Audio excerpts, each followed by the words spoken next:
the United States of America was founded on the principles of freedom and opportunity. Also, our founding fathers wanted to give a voice to the voiceless, as the colonies under the British Empire were subjects, not citizens. A nation with a government built of the people and for the people was a stark difference than the monarchies that dominated much of the world.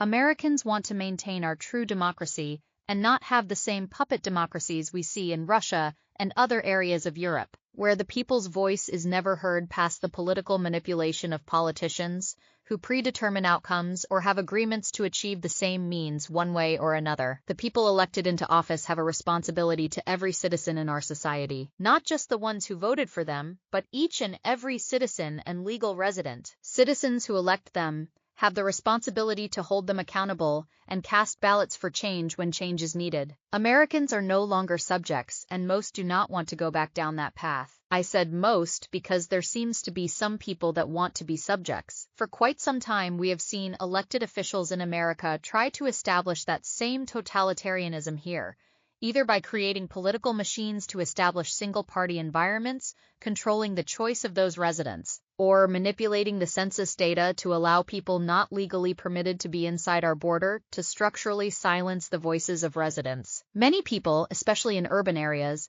live under totalitarian-style rule, where a single party entirely controls the political system. Many times, the actual registration data and voter records show that the population is not as one-sided as their representation, which is troubling. Yet, these areas seem to be destined to be hubs for the oppressive and dangerous policies that come from socialist ideas. In many ways, there is a responsibility for political parties to compete in every community, in every election, to offer a different choice and to help prevent radicals from offering blatant lies and misleading narratives to secure footholds and bases to operate from. But political parties operate like brands, at times, focusing solely on those who are easiest to connect with. In an effort to restore the balance, there has been a redistricting push by Republicans to offset years of gerrymandering by Democrats. In some states with nearly 50-50 splits in registered voters, there is only Democrat representation in Congress. So clearly there is a need to restore a level playing field, especially after the years of manipulating the data with illegal immigrants. The chronic claims that our democracy is under threat seems to not be a warning for Americans about President Trump,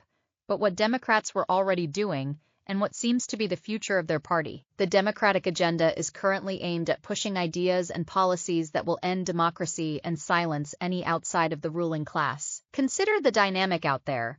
We are supposed to believe that the MAGA agenda is radical because it tries to expand opportunities to Americans, reduce dependency on foreign supply chains, lower cost of living, shift focus to our citizens, and protect Americans both domestic and abroad.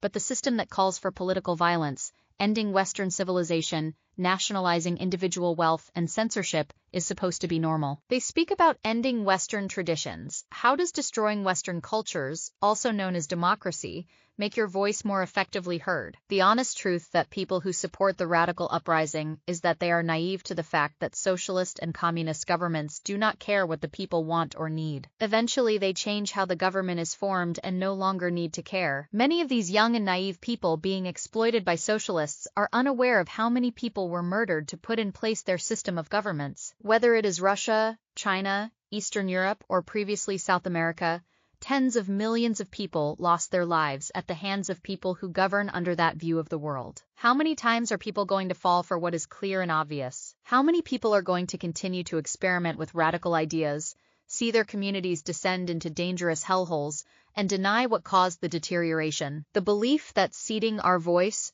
our choice, and our freedoms in favor of the false comforts of a shared economy and collection of people is a myth. Look at how communism was sold to the people and what actually happened. It is always the same story and the same outcome. Then someone came up with communist light, also known as the first stage of communism, called socialism. Pretend to care what the people want, but the government will do what is in its best interests anyway. Slightly different story and same outcomes.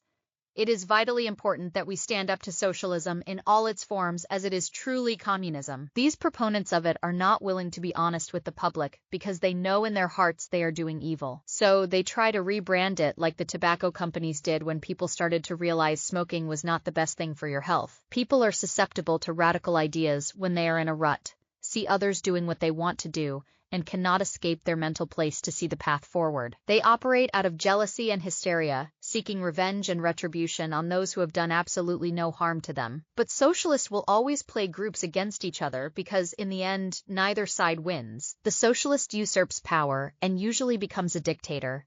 Some will say, well, it is not a problem yet because the United States has a dynamic and complex government system. Maybe New York City falls into a socialist hellhole, but it can be contained. Maybe blue states fall into the socialist hellholes, but it may be contained. We must not let anyone fall into these traps. These people can try to rebrand socialism, but it is the same evil and oppressive system. If you truly value democracy and your voice being heard, then you need to reject these radicals.